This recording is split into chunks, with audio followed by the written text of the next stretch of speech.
Scotland. I have a very strong accent, so I will speak even more slowly than usual to give the translators a chance. This is a story about spies, about journalism and surveillance. I was based in the Guardian's office in New York in May 2013, and the Guardian US editor, Janine Gibson, said to me, "Will you go to Hong Kong tomorrow?" And I said, "Sure." She said, "There's someone in Hong Kong who says he's a spy and he wants to leak documents." And we thought this was probably a crank if it wasn't for real, but we would go and check it out anyway. And it turned into what the US and British intelligence said was the biggest leak of intelligence documents since 1945, the biggest intelligence leak in Western intelligence history. The next day, I flew to Hong Kong with Glenn Greenwald, who's an American journalist based in Rio, who worked for The Guardian, and Laura Poitras, who is an American filmmaker who's based in Berlin. On the right is Barton Gelman, who's a Washington Post reporter who didn't go to Hong Kong and who's regretted it ever since. And I'm on the left. This was a Vanity Fair cover describing the events in Hong Kong. Laura, I'm not very technical. David is, but I'm not very good in computers and the internet. Glenn Greenwald isn't very good either. And Edward Snowden, the spy in Hong Kong, tried to get in touch with Glenn and said, "You'll need to set up encrypted chat or encrypted messaging, PGP."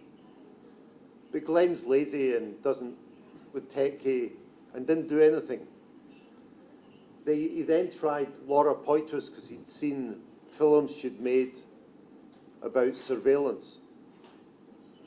And Laura took Edward Snowden seriously.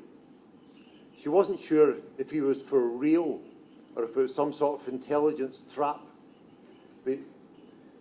So Laura and Glenn and myself decided we would test whether this spy was for real, and we went to Hong Kong.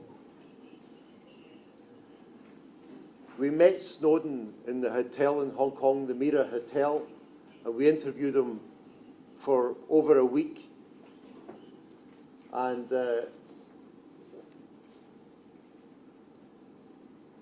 Snowden is a controversial figure in the world. For some people, he's a hero, he's a whistleblower. For other people, he's a traitor. For me, he was an extremely young patriot.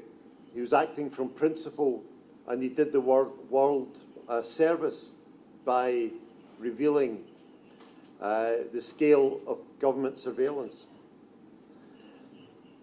He gave, no one knows how many documents he gave to Glenn and Laura, maybe 100,000 secret documents. He gave 60,000 to me. And this story went all around the world. It had consequences around the world. It started a debate. In Germany,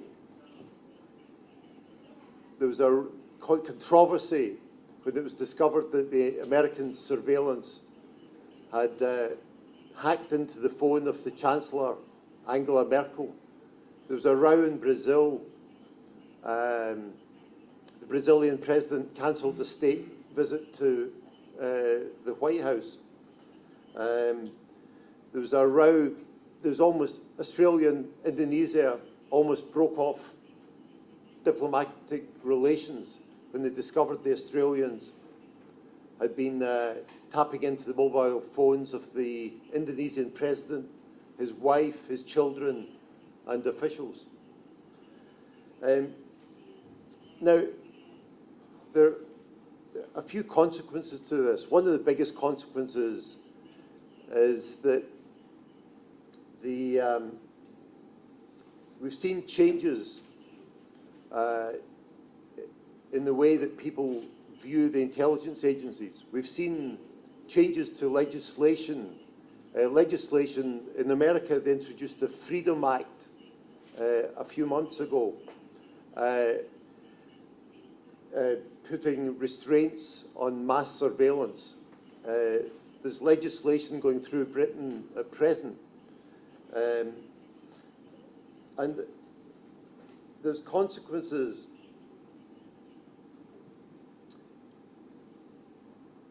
for the internet companies. This story here shows the extent to which organizations like Apple, Facebook, Google, Microsoft were handing over people's private data to the US intelligence agency, the US surveillance agency, the NSA. People weren't aware that this was going on. As a consequence of this, these organizations are less cooperative now. There's been a consumer backlash, and these agencies no longer get bulk data from the big internet service providers. How's the accent going so far? Can you follow me? The big, as a result of this, the internet service providers are now introducing encryption as routine. And the consequences too for journalists. Glenn Greenwald's partner, David Miranda, was held at Heathrow Airport on the way back from Berlin.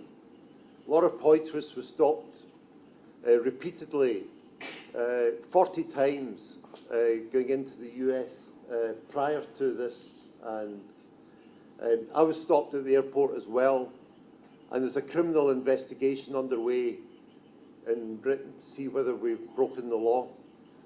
As well as the three of us in Hong Kong, this photograph was taken by David Blishen, who was there and was responsible for sending the material back to London for dealing with. We couldn't use phones, we couldn't use Gmail, we had to find other ways of sending our messages or stories back to London and New York. So I'll hand over to David now. Hello. So I wanted to tell you a little bit about what happened in London when we got back. So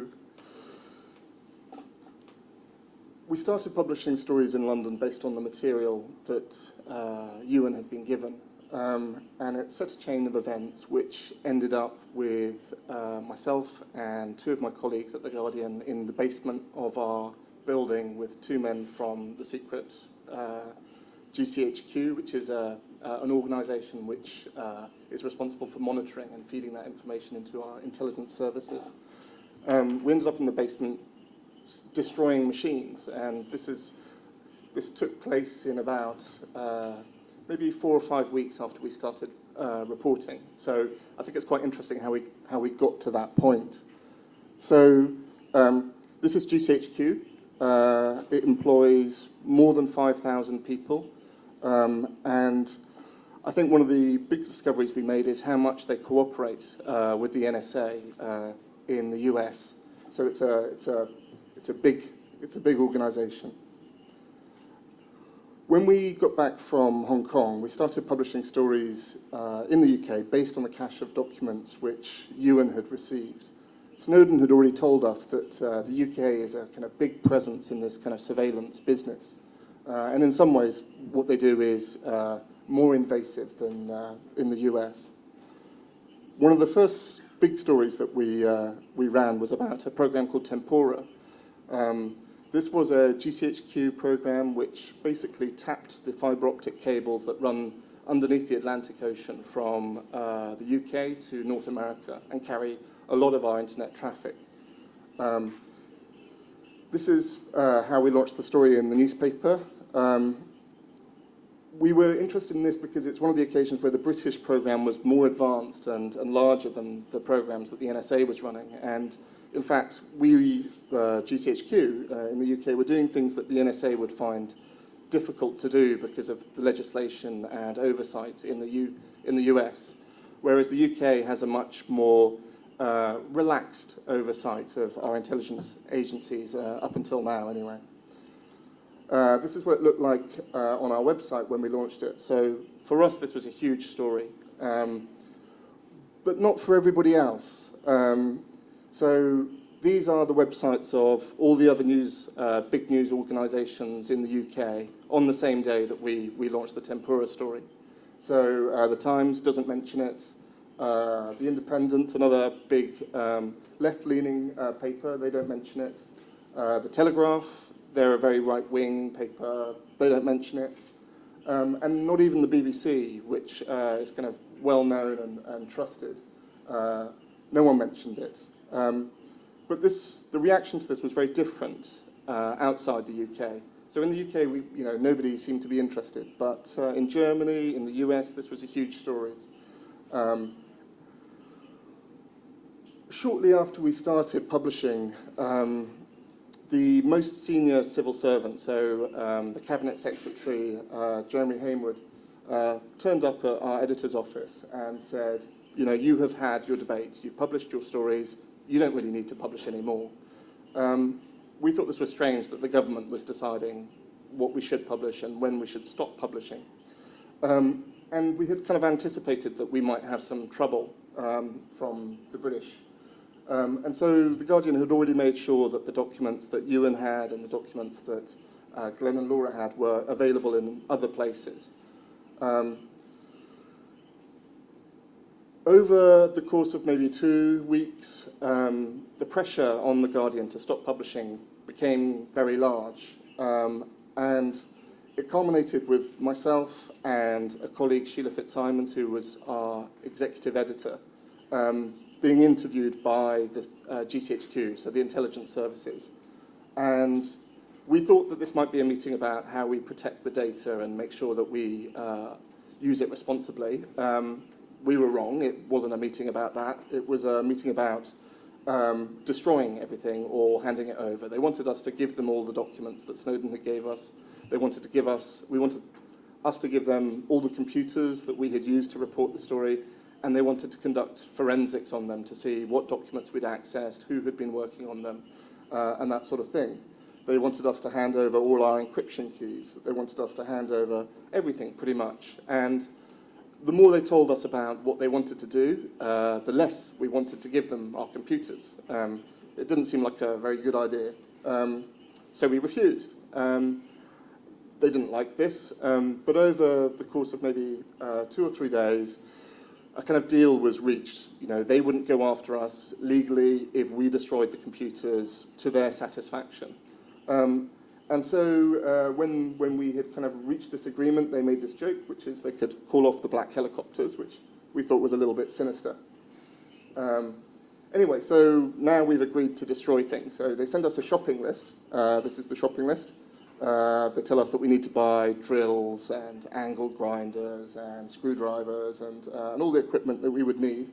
They also helpfully suggest that we'll need a vacuum cleaner and maybe a hammer. So this is a high-tech operation.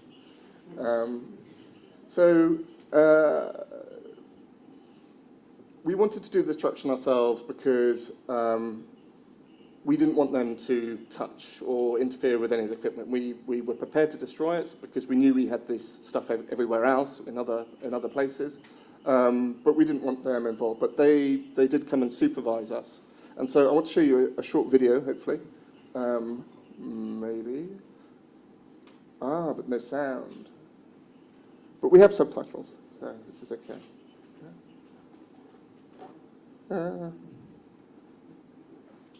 So this is the select committee. This is our editor being interviewed.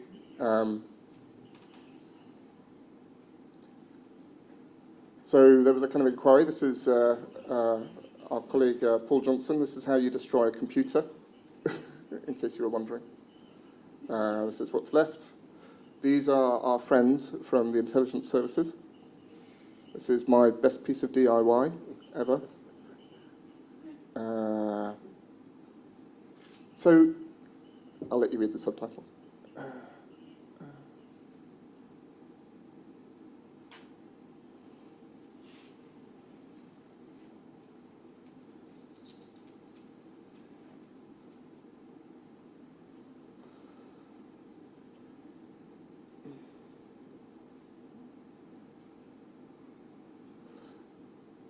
So the White House were asked if this is something that would happen in the US. They said, oh no, absolutely not. We would never do such a thing.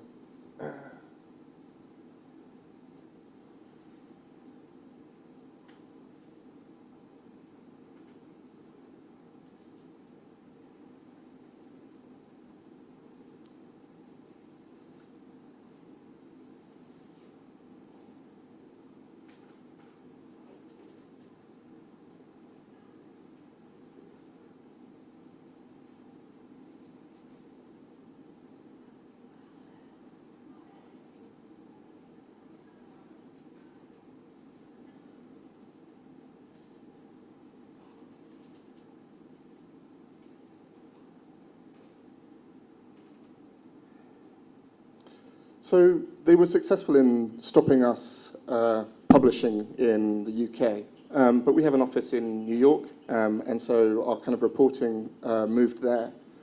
You saw the White House spokesman saying how this would never happen in America, right? So interestingly enough, the Associated Press did a Freedom of Information request. And it turns out that through this request, they discovered that the Americans were told this was going to happen in advance. They were very happy about it. And they said it was great news that classified information had been recovered. So just want to make it clear, we destroyed computers, we gave them nothing, so I don't know what they think they recovered, but they were successful at least in stopping us publishing in the UK. So we took all the broken pieces of computers, and there's an organisation in the UK called Privacy International, who I think also work here, and they did an investigation into the kinds of things that we could learn from how they asked us to destroy them. And so if you're interested, if you search on Google, you'll find a video they did about an hour long showing you what kind of components were targeted and why we might be interested in that. However, suddenly we started getting requests from museums, and so actually our fine art here of destroyed computer ended up in the V&A gallery in London, which was slightly ironic since we had said we'd never give it to the government, but we managed to give it to a museum, but there you go. I think Ewen is going to talk a little bit now about how these actions have kind of informed how we should approach journalism now when encryption is so important and how we handle ourselves is. Sorry. I mean, this story matters because it's about, you know, where you draw the balance between security and privacy. And the argument of The Guardian and Edward Snowden and privacy campaigners around the world is that the intelligence agencies have got too much power. Over the last 20 years, the internet has given them the ability to gather material on a scale that George Orwell in 1984 and Big Brother would never even have imagined. I mean, it's beyond the imagination of George Orwell. And since the Snowden revelations, GCHQ and the NSA have got even better tools. And in 5 years' time and 10 years' time, they'll be even better. So this is the world that we're going into. For journalists, and this is especially dangerous because if a source comes to The Guardian by phone or email, they can find out in a nanosecond who the source was. Whistleblowers will be reluctant to come forward unless we can find a way to protect them. So this is what the Freedom of the Press Foundation is working, trying to encourage journalists to use more encryption and finding better forms of encryption to protect sources. And Edward Snowden in Moscow, after Hong Kong, he was flying to Ecuador, and he was flying Ecuador. He flew from Hong Kong to Moscow, and he intended going Moscow, Cuba to Ecuador to seek asylum there. When he was in Moscow, the Americans revoked his passport, and he wasn't able to travel beyond Moscow. And he's been living in exile in Moscow for the last 2.5 years. Myself and David have been to see him in Moscow, and this is where this picture was taken.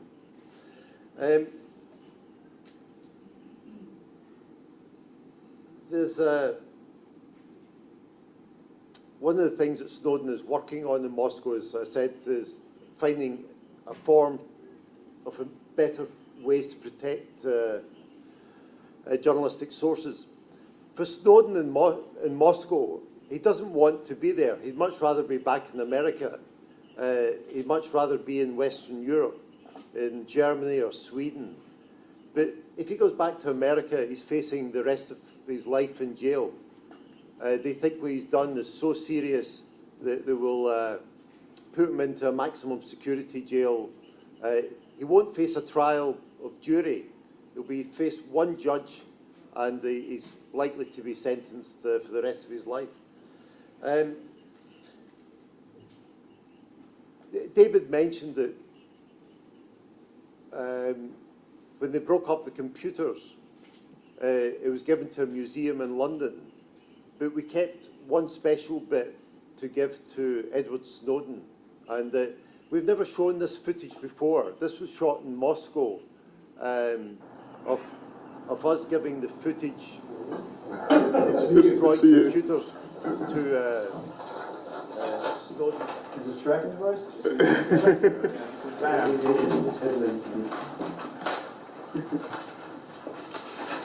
I actually would not put it past GCHQ to modify these things.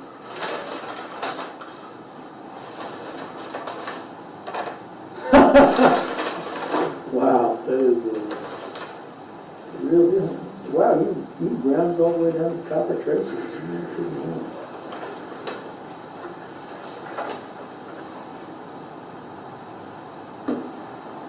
Thank you guys very much.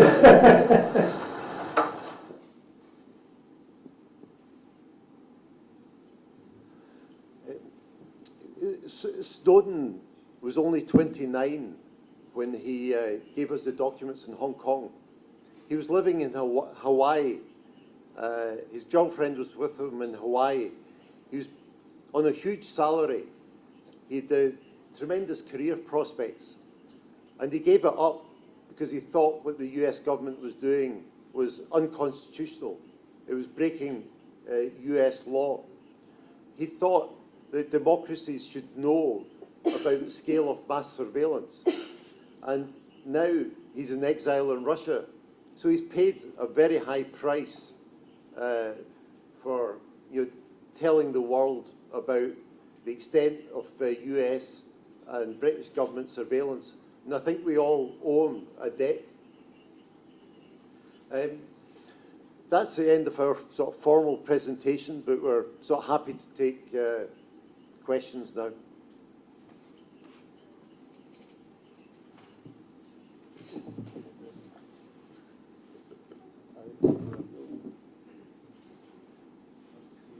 Sure. Okay. De los 100.000 documentos que recuperaron.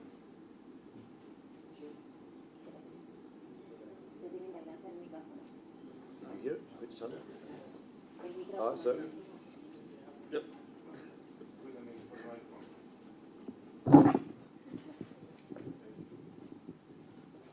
Is it channel 3? Yeah. Did you hear the question? Hola. Right, okay.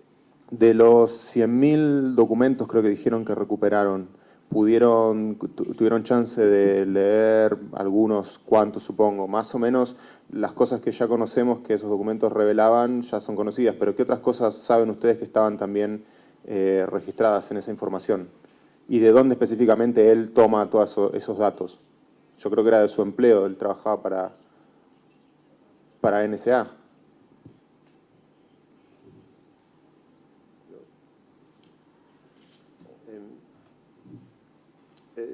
Snowden, his first job was working for the NSA, and then he worked for the CIA in Geneva. Then he worked for the NSA in America, and then in Japan, and he worked as a contractor for the NSA in Hawaii. The documents that he took were from the NSA, but because the NSA is so close to the British GCHQ, he had access to their documents as well. We've only published less than 1% of the documents that he gave us. That's partly because Snowden said Snowden is a patriot. He's not seeking to undermine the US. A lot of the documents, he wanted us to report on the issue of privacy versus security, the constitutional issue. He didn't want us to report on operational details. So a lot of these documents deal with Russia, the Taliban in Afghanistan, events in the Middle East, hacking, People's Liberation Army in China. So he only wanted documents that were about the broad issue of privacy and security, not operational detail. So we've never reported the operational material and probably never will. ¿Y tiene información de cómo él... ¿Se sabe concretamente cómo fue que él pudo extraer esos documentos, técnicamente hablando?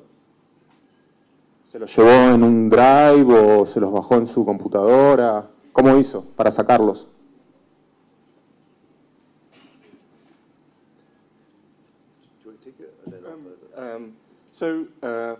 Short answer, no. Longer answer, I think something that we've learned about leaks in general in the last few years is you can store an enormous amount of data on something very, very tiny. So I think the job of keeping that stuff secure becomes very difficult. Snowden was a systems administrator at the NSA at some point, I think. And as a result had access to systems to look after them as such, and so had a level of access beyond that of a lot of people.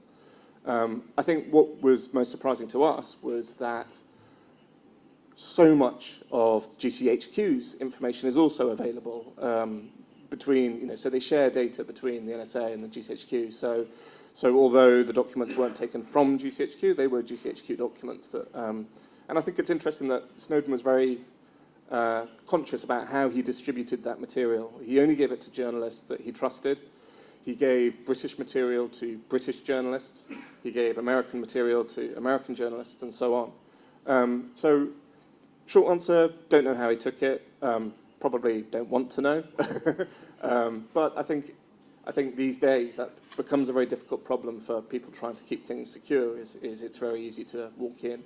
Sí, de hecho recientemente le robaron documentos al director de la CIA por mandarlos por una cuenta de AOL, o sea que también hay un poco por ahí de como que la falla humana siempre termina siendo la que permite esos leaks.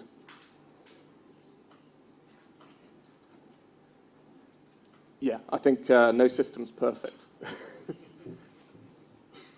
Gracias.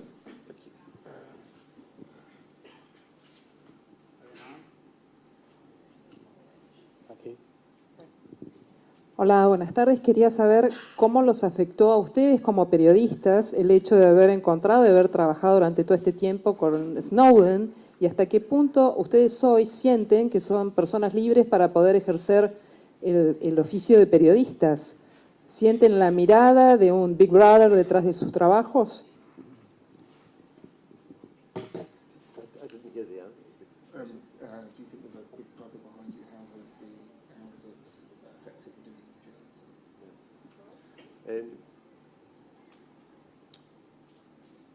doing after I was in Hong Kong, I went to London, then to New York, Berlin and Rio, and I was on a watch list. Every time I flew into Britain, I was stopped at the passport control, and I was sent to the side, and after half an hour, I was told yes, I could go in.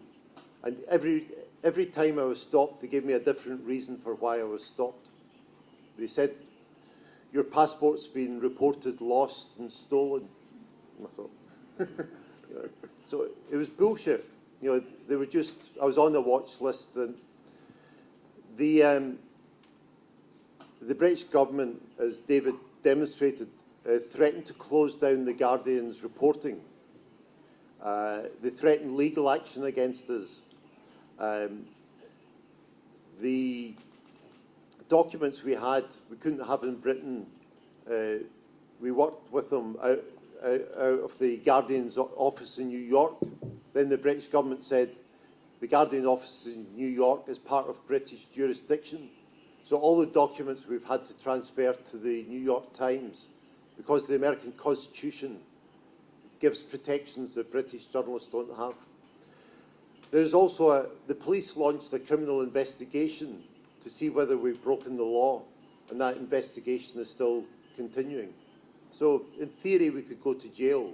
I don't think it's very likely, but it's Ewen possible. secretly wants to go to jail because he would be very famous and a martyr for press freedom.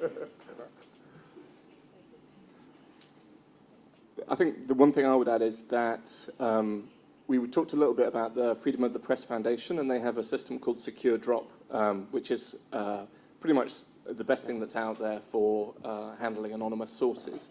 And when we were deciding where to put that system in, we took advice from lawyers, and the safest place for us to run that system is an American newsroom. And as a British person, that's quite upsetting. That it's safer in America than it is here, but it seems to be true. And sorry, just one. As I said at the start, I'm not very techie. I'm not. But as a result of Snowden, I've become better. And all journalists now should use encrypted chat. They should use Tor, PGP. It's crazy for journalists to behave. The iPhone. When I met Snowden, the first thing I did was, can I record this interview on the iPhone? And Snowden jumped up and said, no, get that iPhone out of this room. It's a microphone. He said, there's a bedroom 2 doors down. Take it to that bedroom. Put your iPhone in the fridge, but not just the fridge. Put it into the freezer compartment and have it switched off. So all of these things now, if we have conversations in The Guardian, we make sure our smartphones are, stored far away. We don't trust Gmail now. We never have sensitive exchanges on Gmail anymore. We just assume. We're not going to make it easy for the surveillance agencies. Sí, buenas tardes. Les quería preguntar si ya habiendo transcurrido un tiempo de la documentación que brindó Snowden, así como también de documentación que aportó Wikileaks sobre justamente, digamos, la vigilancia y cómo tanto los estados como las corporaciones pueden controlar todas las informaciones y que nosotros dejamos libremente en Internet, digo, ¿cómo evalúan sobre el efecto que produjo, el impacto que produjo en la población mundial? Quiero decir, si la gente es más consciente de este tipo de control a la que está sometida, o si en realidad la gente, todos nosotros seguimos dejando datos sin preocuparnos tanto por eso. Y al mismo tiempo también preguntarles qué se puede hacer o qué medidas efectivas hay para resistir frente a esa situación de vigilancia y de control.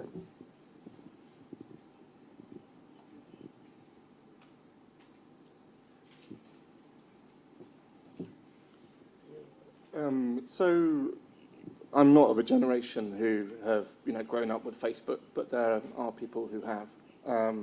And we give away a lot of information about ourselves.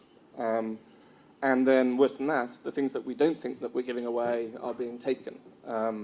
So in the UK at the moment, there's a bill being debated, and my kind of understanding of it is that we